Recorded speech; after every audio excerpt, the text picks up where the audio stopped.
partner and I need backup, over. What location? Lynch Industries. At the beginning of the movie, two police detectives, Joel and Mason, are arresting a drug kingpin, Victor Abbott, and his brother, Griffin Abbott. But Griffin, who was ready with his gun, paralyzed Joel and forced him to hide.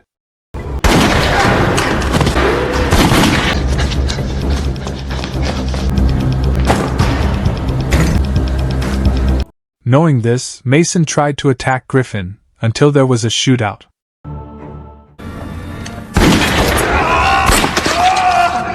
You okay? Yeah. Flesh wound. After successfully paralyzing Griffin, Mason then looked for Victor's whereabouts.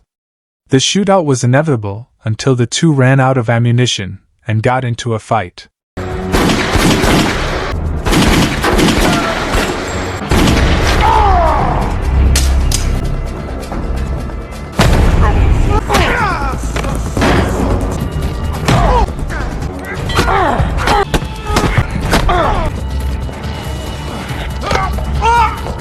Victor managed to knock Mason down, and was about to kill him. But then Joel and other police arrived, and immediately arrested Victor and his brother. Victor told Mason that he would see him soon before being sent to prison. I'll be seeing you real soon.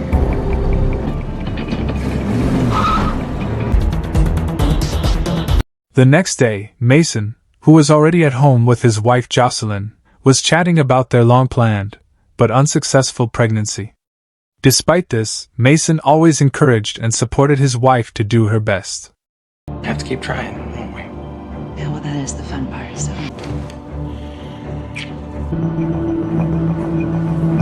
While at work, Mason is visited by one of his colleagues, who informs him that all of the witnesses used to imprison the Abbott brothers had mysteriously vanished. Not only that, but because there was no proof to support their case and no witnesses to corroborate it, they were compelled to immediately release Victor and Griffin Abbott. Damn it! Mason immediately contacted his wife, after learning that Victor would be freed soon, because he was concerned about her safety. He recalls Victor's threat from a while ago, that he would come to see him, so he is frightened that Victor would come to see him. Hey, baby. Unpredictably, Victor is the one who picked up the phone, not Jocelyn. Victor is already at his house, and is holding his wife as a prisoner. Mason hurriedly makes his way back to his home. While he is driving there, he gives Joel a call, and asks him to provide backup to his house. In the meantime, Victor murders Jocelyn without showing even the slightest bit of remorse. Here with me.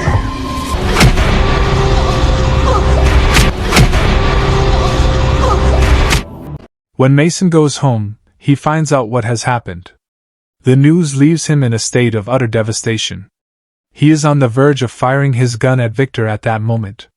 However, Joel does what he can to stop it, and Mason eventually gives up on Victor. Victor is taken into custody by Joel and the police.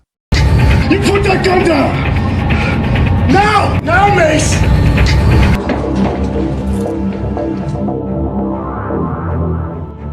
Even after some time has passed since the event, Mason still gives off the impression that he is agitated and depressed, as a direct result of the passing of his beloved wife. One day, Joel pays him a visit, and suggests that he take some time off to go on a trip or hunt, in order to get his thoughts organized. It appears that Mason is giving Joel's recommendation some thought. Hunting trip. However, as it turns out, he did not go hunting for animals. Rather, in order to seek revenge for the loss of his wife, he goes searching for Griffin, Victor's brother. Mason, who is already aware of where Griffin is located, then notifies Joel, and urges his partner to accompany the police in their investigation of the incident. After contacting Joel, Mason heads straight inside to surprise Griffin, where he is waiting for him. Oh, yeah.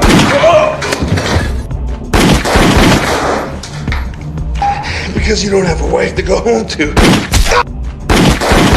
Mason then shoots Griffin dead without stopping to think about it, while Joel and the police arrive at the scene. Mason is instantly caught by the police, due to the fact that he has purposely done it. He did this purposefully in order to be thrown into the same prison as Victor, in order to get revenge.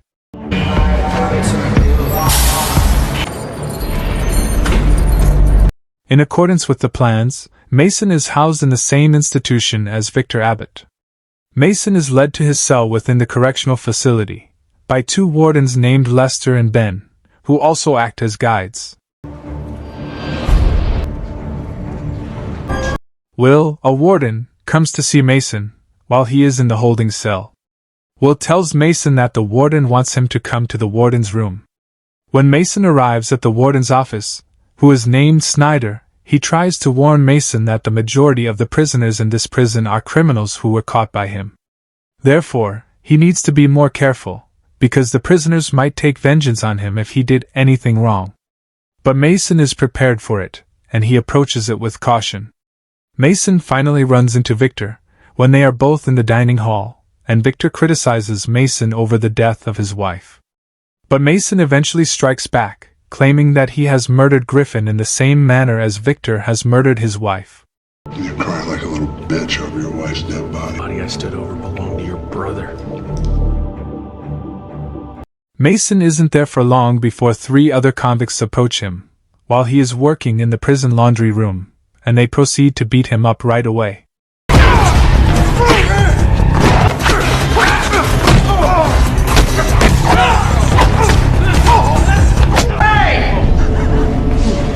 Ben appears just as Mason is about to be pushed, and is no longer able to fight, since he has been battered. He swiftly separates all of them, so that Mason would not sustain a serious injury that can be deadly.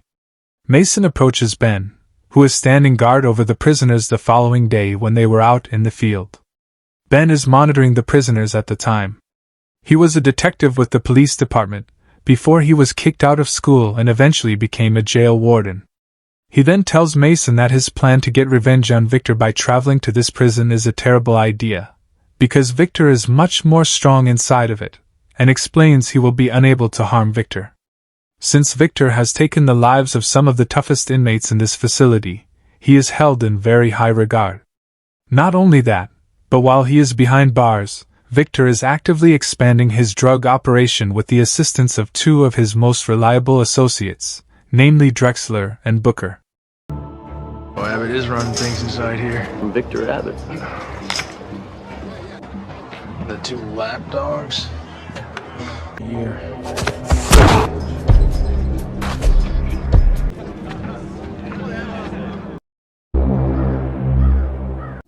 After a few days have passed, Joel pays Mason a visit to jail to check on how he is doing there.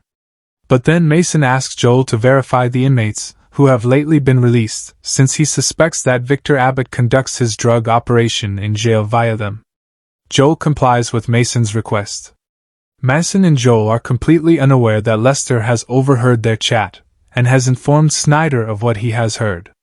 When Mason gets back to his cell after that, he recalls the identities of his assailants in the laundry room, and they were none other than Victor's men, Marco, Flynn, and RB. As a form of retaliation for the activities of people who are planning to kill him, Mason fashions a weapon out of a pen that is straightforward yet deadly. Mason then begins a counterattack the following day, by stabbing Marco with his gun, which ultimately results in the man's death. You're done. After that, Mason goes to Flynn's location, where he is by himself, and kills Flynn by strangling him. Ain't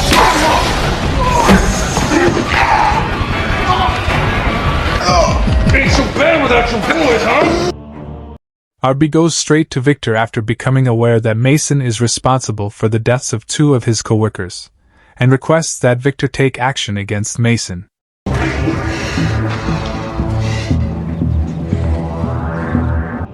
Mason receives a warning from Drexler, as a result of an angry order from Victor. Drexler has someone break into Mason's cell and attack him. Mason, on the other hand, is successful in pummeling the man.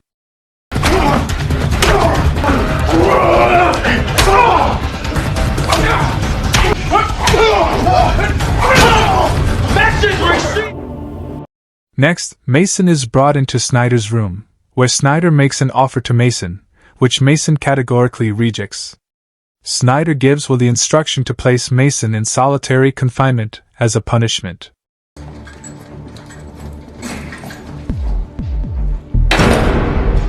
Drexler then goes to Victor and requests that Mason be put to death as soon as possible, after learning that Mason has been successful in rendering his soldiers immobile. However, Victor advises them to hold off, because Snyder has not yet placed an order. After being released from his time in solitary confinement, Mason goes back to his cell to exact his vengeance on RB by soliciting the assistance of his other inmates. RB is out on his own at the time and receives a phone call from his cellmate, who informs him that Victor is looking for him. However, when he arrives there, Mason is waiting for him, and he promptly beats him till he dies. That prick said you were looking for me.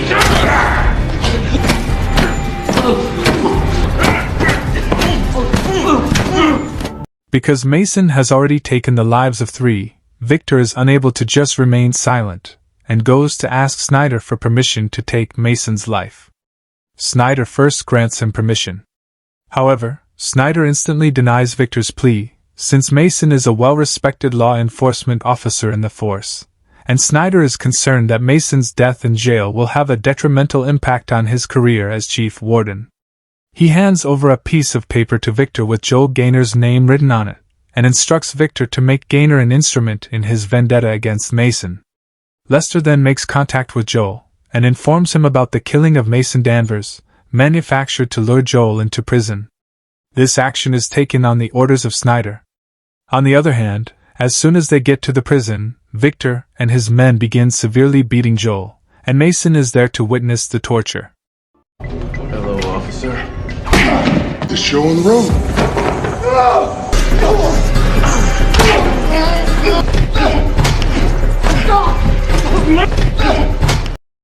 The following day, Mason goes to Snyder in his room, and proposes a business arrangement that would be mutually beneficial to both of them. Snyder tells Mason that he wants him to kill anyone who interferes with his business, because Mason, who is well versed in police procedures, is also a cold-blooded killer. But first, Mason makes a request of Snyder, who agrees immediately. Mason reportedly asks Snyder to assist him in the assassination of Booker, one of Victor's right-hand men. Knowing that Booker is no longer alive, Victor rushes into Snyder's office, and threatens to murder Mason right away. Recognizing that Victor will attack him while they are in the dining hall, Mason attacks one of the guards on purpose, in order to send him to solitary confinement, and thereby enrage Victor. Mason is placed in solitary confinement, when Ben approaches him and hands him a knife for self-defense. Snyder meets Mason in solitary confinement the next day to discuss their deal. Mason, on the other hand, states that they had no agreement from the start, and that he no longer requires Snyder. Snyder, enraged at Mason's betrayal, then abandons Mason, and appears to be plotting something.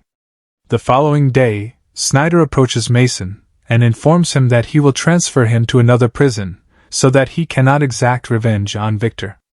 Mason is informed after being released from solitary confinement.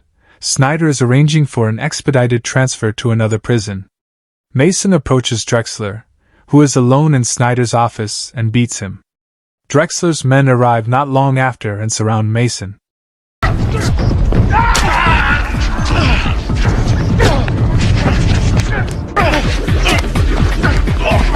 Mason easily defeats them.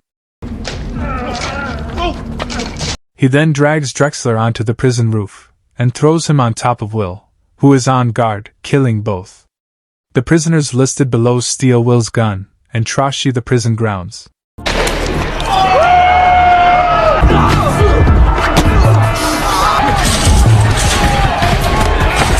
In the midst of the chaos, Victor attempts to shoot Mason, but the bullet instead hits another prisoner.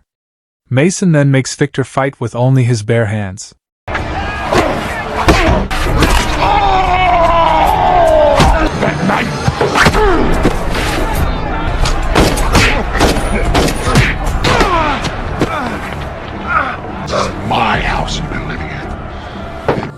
Snyder arrives and shoots Mason in the shoulder, knocking him down. Snyder then hands over his gun to Victor, allowing him to immediately kill Mason. However, Mason later tells Victor that it was Snyder who assisted him in killing Booker. Hearing this, Victor becomes enraged and breaks Snyder's knee, causing him to fall to the ground. The guards try to stop Victor, as he is about to kill Snyder.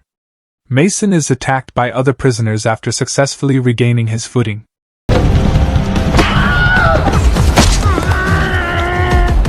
However, Lester then points a gun at Mason, which he easily grabs and shoots the warden.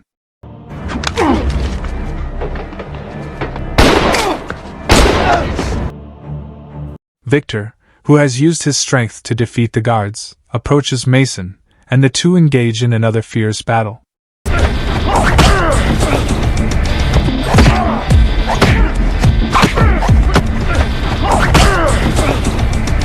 I said look at me! Just as Victor is about to kill him, Mason takes the knife Ben had given him, and slits Victor's throat, killing him instantly.